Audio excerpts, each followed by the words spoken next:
Hello everyone! Welcome back. It's me again. And welcome for another video, A Day in My Life, as alaagan diri sa Cebu. Pony ang entrance, ug magpakuno-kuno na ta diri sa sulod. Pag sulod nimo, mao ginidahan imong unang makita ang mga isda nga dagko. Dagko pa sa gugma diha nimo. Ha! Kidding aside, Kalami, kalami gid in taon nilang kaunon, pero igo lang in taon silang lantaw-lantawon. Daghan kaayo sila diring aquarium nga naay mga lain-lain nga mga isda, naay puti ug naapoy uy itong. Unya, unsaon man ni? Ganahan unta nato maglangoy-langoy, pero di man ta pwede usulod kay basi kita no ay kaunon. Timaning tahon, wala pa ko'y liwat, Hala, sige, busugay imong mata sa paglantaw-lantaw diha. Kay para ikaw malipay, kay tungod siya, to nasa uban, nalipay, Hala, sige dong, smell diha. Ug pusing-pusing, unsa na, dupa-dupa? Ige, hala, pasugdan nga magdupa.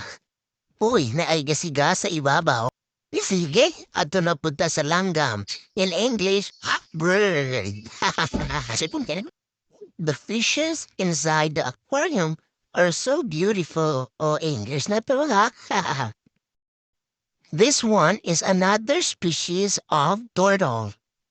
Mag-practice tag English para makakita tag afam nga kuyog.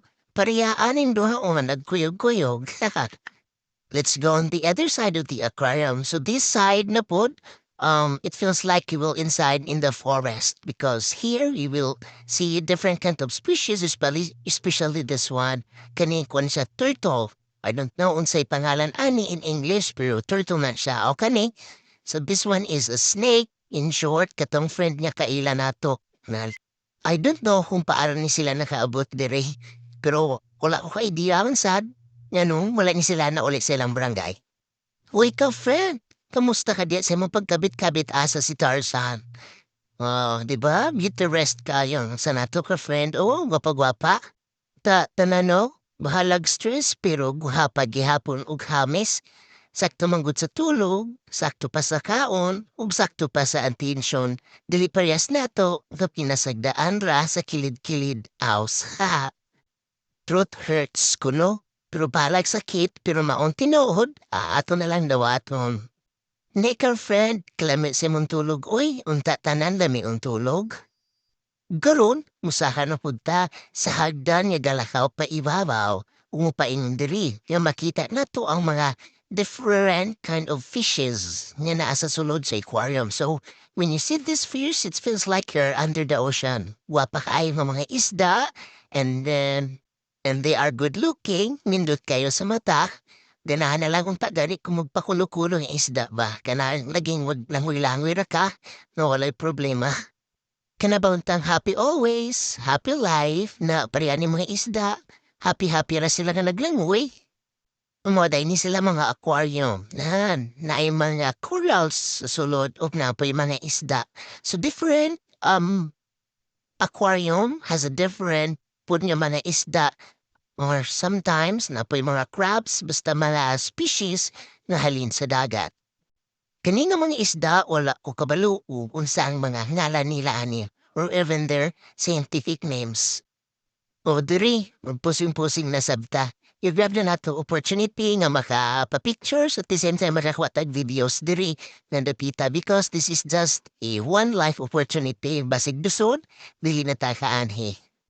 This is the upper part or the surface part nga makita ni Ma'am Buaya nga nagkatulog. And nagtulog-tulog ko sa siya because after this, pakauno na sila.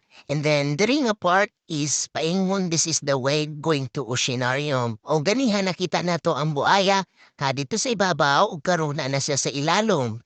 Naglangoy-langoy na. I was amazed by the beauty of these creatures kay tungod lagi, this is just my first time nga makakita og in real life na crocodile. Hingon na ni kadako, nan I do abi na hope maglangoy-langoy na sila and they are crawling also kanang kamang-kamang sila. This is it, pansit the big oceanarium of Cebu.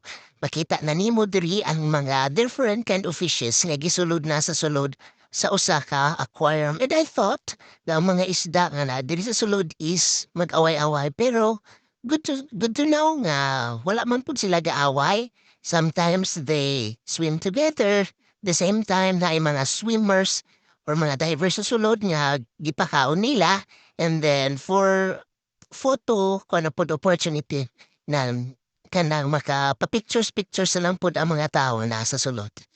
O ito ka videos nga makita ang other sides of the aquarium. So this time medyo wala sila yung mga isda. It's because this is feeding time.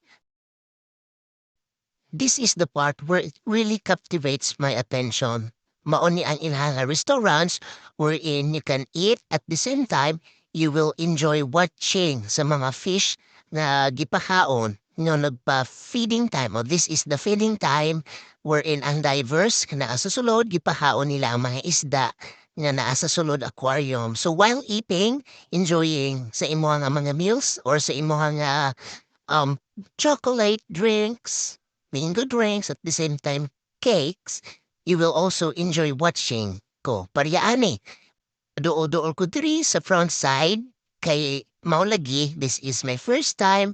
This is I really enjoy humagtan-aw sa isda nga gapakaon. Now this one nga isda at tanawa ipahungit sa divers ang isda paingon sa baba. And this is really beautiful. And this is really amazing. So this is the whole part of the restaurant nga na pagkaon. And then this is the face wherein you're just like watching live movies or see me inside the restaurant. So the water is so crystal clear and gusto na ko hikapon ang glass pero wala na lang because basi dili tay allow nila basi kasukan niya ta sa management o i-kick out ta sa sulod aquarium.